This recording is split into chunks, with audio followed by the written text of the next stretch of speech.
ఈరోజు శ్రావణ శుక్రవారం వరలక్ష్మి వ్రతాలు జరుగుతున్న సందర్భంలో ఈరోజు కూరాడుకుండనైతే మా ఇంట్లో ప్రతిష్ఠించాలనుకున్నాము. మేము ఈ కూరాడుకుండను ఎలా పూజించాము, ఎలా ప్రతిష్ఠించామనేది ఈ వీడియోలో ఉంటుంది.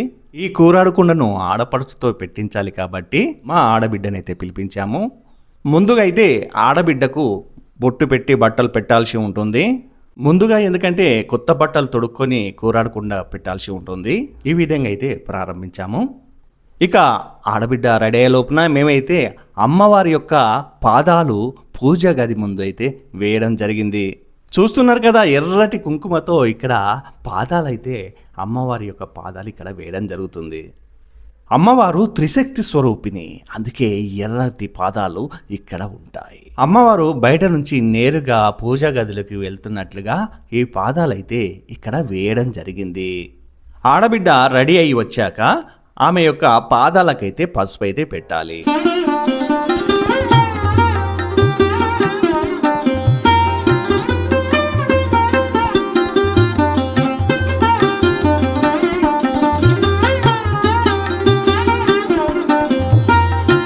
మామిడాకుడు కట్టినటువంటి కంకణం అయితే చేతికి కట్టండి. ఇప్పుడు కూరాడకుండనైతే మనము పూజిద్దాము. ఇప్పుడైతే ఆధునిక కాలంలో లేటెస్ట్గా అయితే కూరాడకుండా ఈ మాదిరిగా అయితే నేనైతే డిజైన్స్ అయితే వేశాను. ఒక దిక్కు లక్ష్మీదేవి, ఆ తర్వాత చక్ర శంఖాలు, తర్వాత నామాలు పట్టెనామాలు వేయడం జరిగింది. ఆ తర్వాత ఒక్కొక్క దానికి మధ్యలో వైట్ బార్డర్ ఇక్కడ వదిలేయడం జరిగింది, కింద కూడా వైట్ వదిలేయడం జరిగింది. కాబట్టి ఇక్కడ మనం ఎలా పూజించాలి అంటే ఆ వైట్ బార్డర్లో చున్నంతో ఇప్పుడు ఆడబిడ్డ పూజిస్తున్నది. ఇలా ప్రతిసారి కూడా వైట్ బార్డర్లో చున్నం అయితే రాస్తూ ఉంటారు.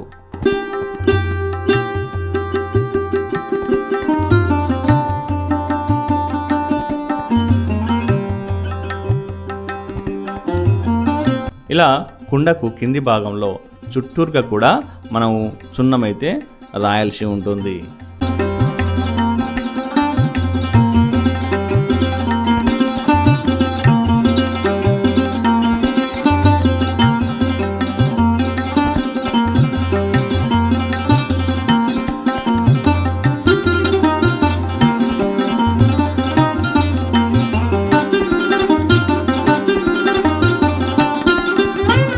తర్వాత పసుపు నూనెతో ఆ కంచుకు, ఎప్పుడైతే ఆ పైభాగం కంచుకైతే కంచుతో పాటు కుండ యొక్క అంచున ఈ పసుపు అయితే పూయాలి.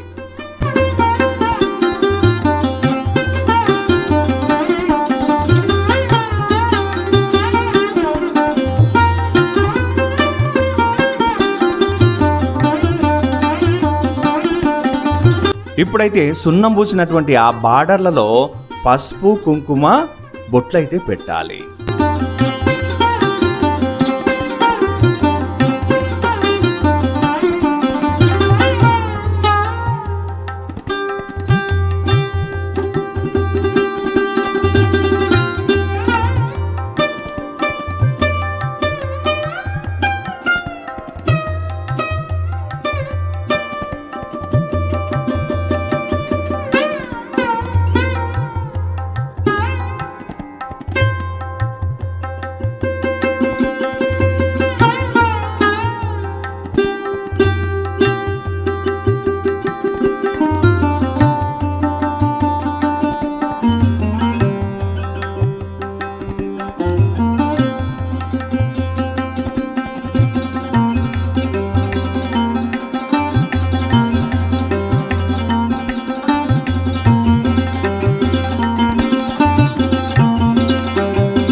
కుండను పూజించిన తర్వాత అయితే పసుపు కుంకుమ అయితే ఆ కుండలో కాస్త వేయాలి.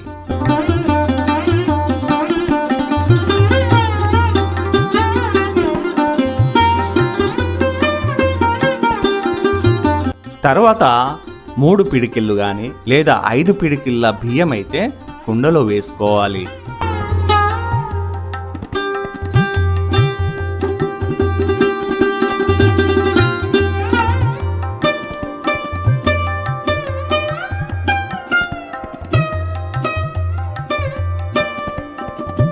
తర్వాత లోపల మనం పసుపు కుంకుమ వేసాం కదా, ఈ బియ్యంలో కాస్త కలిసేలా చేతితో కొంచెం కలుపుకోవాలి. ఇప్పుడు పసుపు రంగు కానీ ఎరుపు రంగు కానీ ఒక జాకెట్ కనం అయితే తీసుకుంటున్నాము. అందులో 2 తమలపాకులు వేసి ఒక ఎండు కుడుక అయితే పెట్టాము. ఈ కుడుకలో 5 పోకలు, 5 వెండు ఖర్జూరాలు, ఒక పసుపు కొమ్ము వేసిన తర్వాత కాస్త పసుపు కుంకుమ చల్లి మీరు కుండ లోపల పెట్టాలి.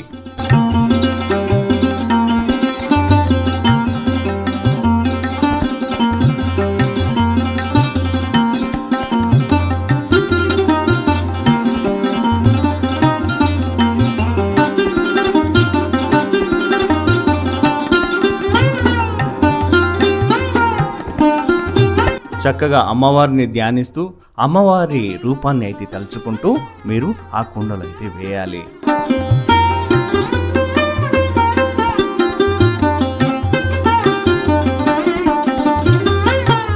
ఇప్పుడు తర్వాత ఏం చేస్తున్నామంటే ఒక 25 నాణాలు అయితే ఇక్కడ వేయడం జరిగింది. ఇత్తడి నాణాలు తీసుకున్నాను నేనైతే. 25 ఇత్తడి నాణాలు కూరాడు కుండలో వేయడం జరిగింది. అవే మన అందుబాటులో ఉన్నాయి కదా 5 రూపాయల కాయిన్స్.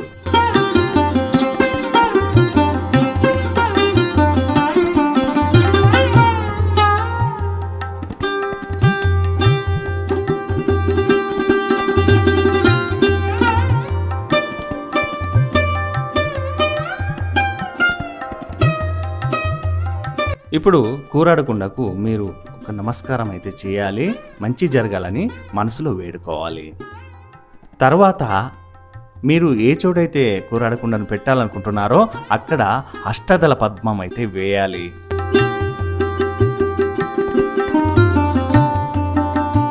అలా వేసిన తర్వాత మీరు కొన్ని బియ్యం అయితే పోయండి. కుండ బ్యాలెన్స్గా ఉండేటట్టుగా మంచి బియ్యం అయితే పోయండి.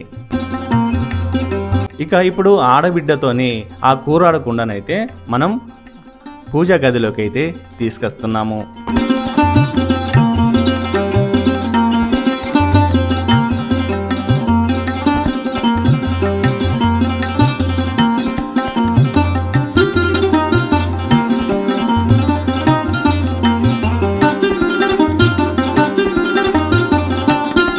జాగ్రత్తగా అయితే ఆ చోట అయితే కూరాడకుండనైతే ప్రతిష్ఠించడం జరిగింది.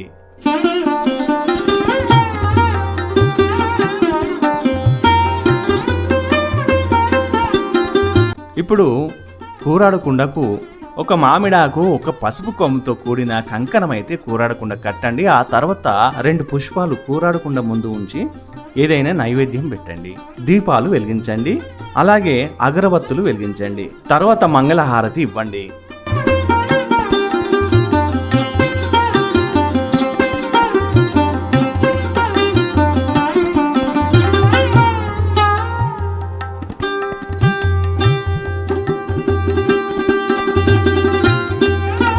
ఇక కొబ్బరికాయ కొట్టి అమ్మవారికి సమర్పించుకొని మీ మనసులో ఉన్న కోరికను చెప్పుకోండి.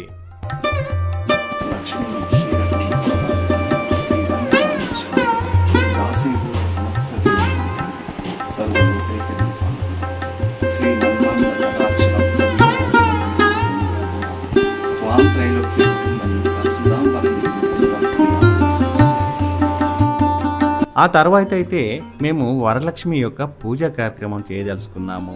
అందుకోసం మేము వరలక్ష్మీదేవి యొక్క ప్రతిమను తయారు చేసి ఈ విధంగా అయితే చేస్తున్నాము. చూడండి, ఆల్రెడీ ఇంట్లో ఉన్నటువంటి ప్రతిమకు ఈ పసుపుతో ఆమె ముఖానికి ఇలా పూసి అలంకరించడం జరిగింది.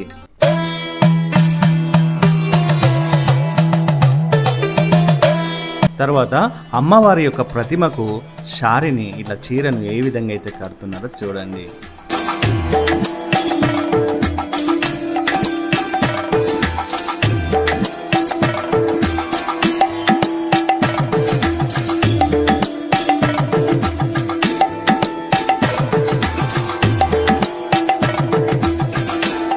ఇలా అమ్మవారికి అలంకరణ అవుతుండగా ఇక్కడైతే వంటలు కూడా రెడీ అవుతున్నాయి.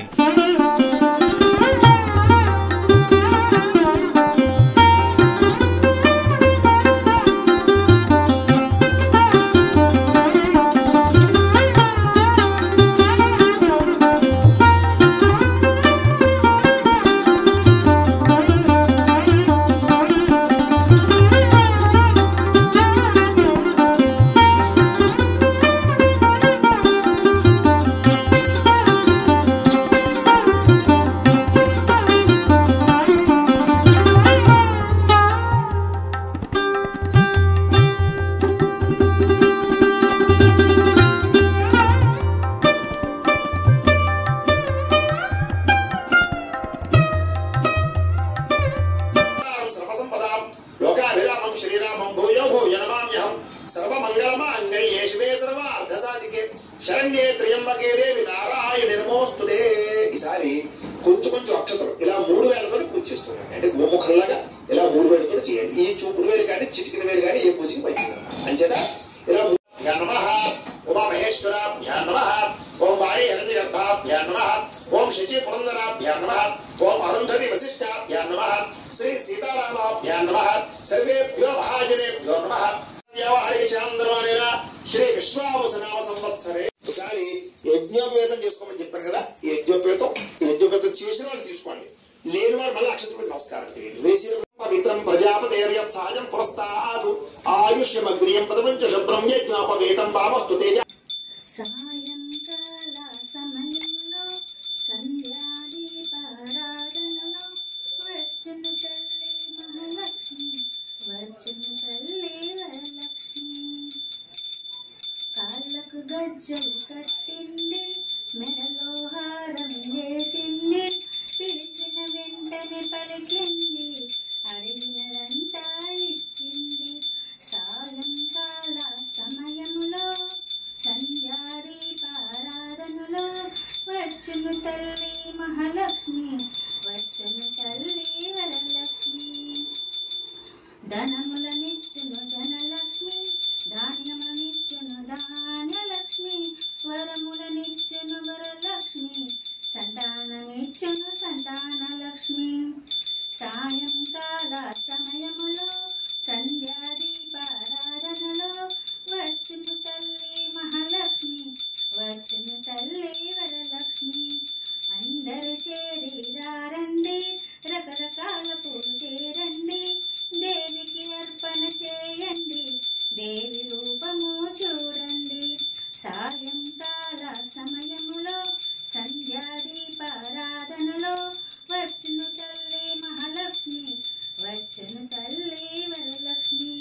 వజ్రాల కిరీటం చూడండి, ముత్యాల హారం చూడండి, నాగాభరణం చూడండి, మంగళ రూపం కనరండి. అమ్మవారికి మంగళహారతి ముగిశాక ముత్తైదువులకు వాయినాలు ఇవ్వడం జరిగింది.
ఇదండి ఈనాటి శ్రావణ మాసపు మా ఇంట్లో జరిగిన వరలక్ష్మి పూజ.